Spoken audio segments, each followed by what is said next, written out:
So, and so, look, this is what happened to me, When I wrote my first book, which was Maps of Meaning, I was looking at something that was really dark. It was really dark. I was interested in totalitarianism, and I'm still interested in totalitarianism. I don't care if it's whether it's on the left or the right. It doesn't matter to me.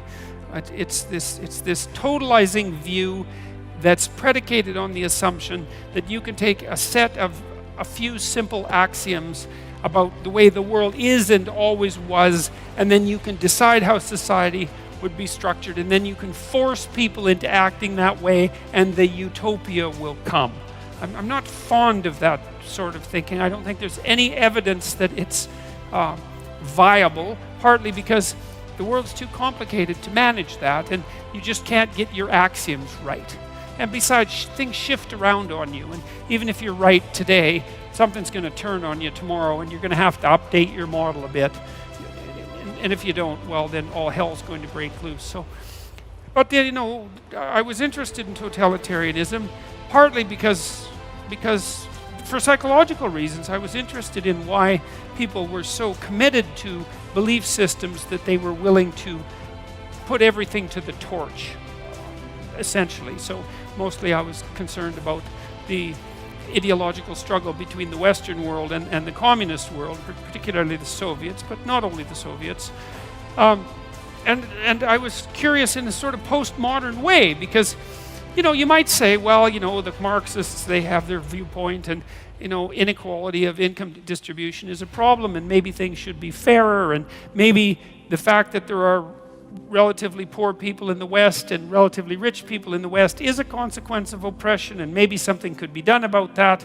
And the Western way of looking at the world is just an arbitrary set of rules, and the communist way of looking at the world is another arbitrary set of rules. Maybe you could even say that about the fascist way of looking at the world, although somehow people are much less likely to agree to that, which is quite interesting, because it means that by and large, we have come to a collective decision that there are some forms of arbitrary games, let's say, set up on axiomatic structure, that are wrong. And it's a very rare person who thinks that what the Nazis did was justifiable, was right in any fundamental sense. And that's interesting, because it means that collectively we have come to a decision that there is a difference between good and evil, if you assume that what the Nazis did was evil, which I think is a fairly reasonable assumption. I don't know what you would do with the word evil if what happened in places like Auschwitz didn't deserve that epithet. You'd need some other word that was just as dark to describe what happened. So you might as well just use evil, because everybody knows what it means. So we have come to a conclusion that there are things that we shouldn't get up to, and that also implies that we've come to some conclusion about what constitutes good, some general sense that whatever the opposite of what, let's say, the Nazis did, and I would say also the collectivist communists, whatever the opposite of that is, whatever that might be, that's good, and that we should be pursuing that. And so that's a good thing, because it kind of pulls us out of the moral relativistic problem. Not exactly, because it's not defined perfectly or anything, to say, well, you shouldn't be a Nazi. It's like, well, it's kind of vague, okay, no armbands, no goose stepping, but then what? Well, it's a complicated question to figure out how to conduct yourself so that you would be unlikely to participate in the horrors of a totalitarian ideological system if the advantages of doing so were offered to you in a realistic way. That's really the moral issue. Because, if you read about Nazi Germany and you read about communist Soviet Union and China, you understand that those systems were very attractive to people, and there were reasons for that attractiveness, and that had you been there, there's a high probability that you would have been attracted by those ideas. And you can see that now, because there's a big resurgence, for example, both on the left, on the right, but I would say primarily on the left, especially in the academic world. There's a big resurgence in the same kind of ideas that inspired generations of Soviet utopians, say back in the early 1900s, when they had not so much evidence that what they were doing was absolutely bloody, pointless, and murderous, and so that does separate the modern people who suggest that such things from those who believed it 100 years ago. But nonetheless, the point is that those ideas are so attractive that they still resonate with people. And you have to take that seriously, because it means they probably resonate with you. And some of it is, I deal with this to some degree in chapter 1. Stand up straight with your shoulders back, because it really is a discussion of hierarchies. And I actually try to make a case. I like to make a case for hierarchy. The radical leftist types, the postmodernists in particular, and I put this mostly at the feet of people like Foucault. He'd be villain number one, although he was influenced heavily by Marx and his own special sense of resentment, intellectual resentment and arrogance, so which made him into a sort of perverted and malevolent and underhanded Marx, which is really something to be, because just the ordinary Marx wasn't so great. And Foucault makes this fundamental case that there's no real truth, and that what passes as truth is the dominant opinion of the dominant group. And by dominant, he means those that hold the power. And so that's a hell of a pessimistic view of the world, and it's wrong. It's wrong, and it's seriously wrong. And I'm gonna lay out why it's wrong. I mean, first of all, it doesn't even work for kids. If you look at how kids organize themselves on the playground, there are bullies, and it's interesting, if you study bullies, you find out that they're not necessarily the most unpopular kids. There are outcast kids who are more unpopular than the bullies. And the bullies are ambivalently popular. They have some friends and they have some enemies. So it's not entirely counterproductive to be a bully, but it starts working less and less well as you get older, and so it's not doing so well by the time you hit junior high, and by the time you're at high school, it's not a very effective strategy at all.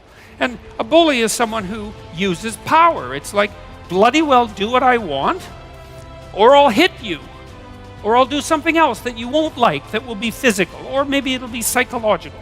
But if the psychology doesn't work, calling you names, demeaning you, talking behind your back, which is a very common form of female bullying, because females have their own forms of bullying and they're very effective.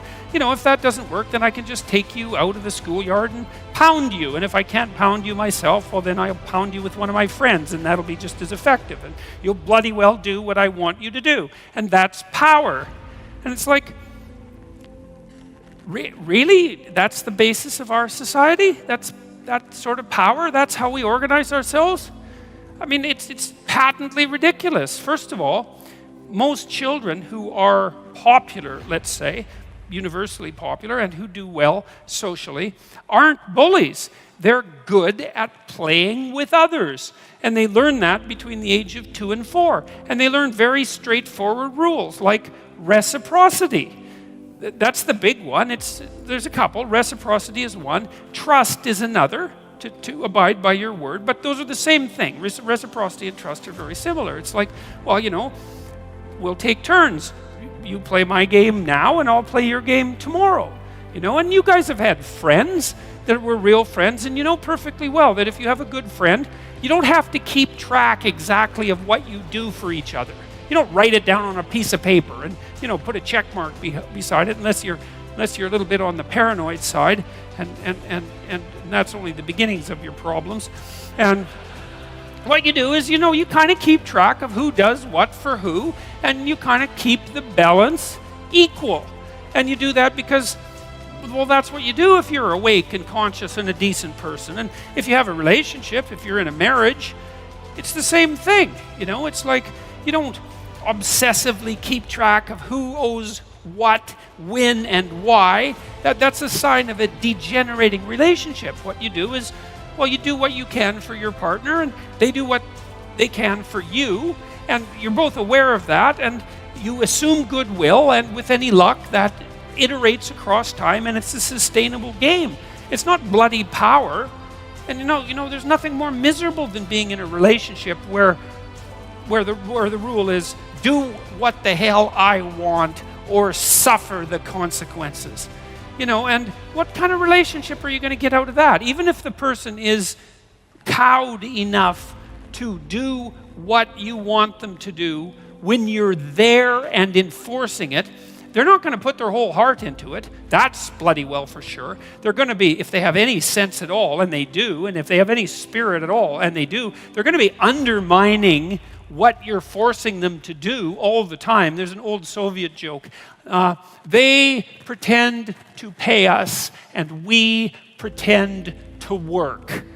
Right, great. That's a hell of a way to run a society. And that's exactly how that society ran. So all you do with force is engender bitterness and resentment. And if the person that you're exerting force on can't exert the same level of physical force back, it's not like they're not going to take their revenge in other ways. They're not going to cook you wonderful meals. They're not going to be, what would you call it, enthusiastic sexual partners. You know, they're going to get their revenge when they can, unless you've crushed their spirit completely. And then it serves you right, because then you're dragging around behind you someone whose spirit you've crushed completely. And that's a hell of a way to live. And so what is this idea that our society is fundamentally predicated on power? You know, and then that's the postmodern claim. We group ourselves into our groups, whatever the hell they happen to be, sex, gender, ethnicity, whatever the flavor of the month is. There's an infinite number of ways we could group ourselves, and then we organize ourselves into power hierarchies and we dominate each other. And then all of those groups go to war against one another, and the most dominant group that has the most power wins.